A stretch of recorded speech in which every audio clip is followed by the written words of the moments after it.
film is very finite, it's very contained, and to get people to like go off on their own is very hard afterwards. But when you're delivering content on a device like the iPad, it is your Wikipedia, it is your, your video player and your book and everything else you can think of. The question became, as we were sort of evolving this thing, what can you do with the iPad? Why is this, how is this flexible and powerful as a storytelling device? And we had all this extra content that was going to be just reference material. And at certain points in the story, we can actually embed documents right into the page. So for example, here's the Shah of Iran reading this, this actual decree from one of the Ayatollahs.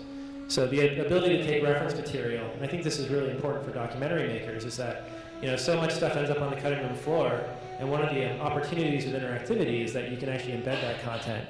And you already have a ton of material ready to go. It's really just a question of how do you package that? How do you make it meaningful? The idea was to create a cool thing that would let people step into the comic and be, some people who might not pick up a comic book might want to look at this.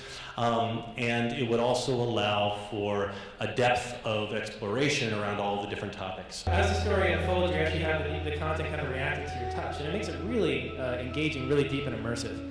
And so one of the challenges we face is that this had just never been done before. There was no metric for this. There was no examples of how this had been done successfully. When people traditionally add motion to comics, they can make these video experiences called motion comics. And a lot of people who are fans of comics, print format comics, don't like that.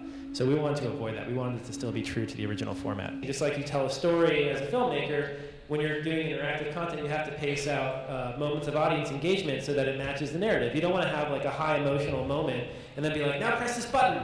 Like, it doesn't really work. You need to be sort of prepared to offer the audience, I think, engagement when they want it. And that's a whole different skill set than I think anybody has really addressed before.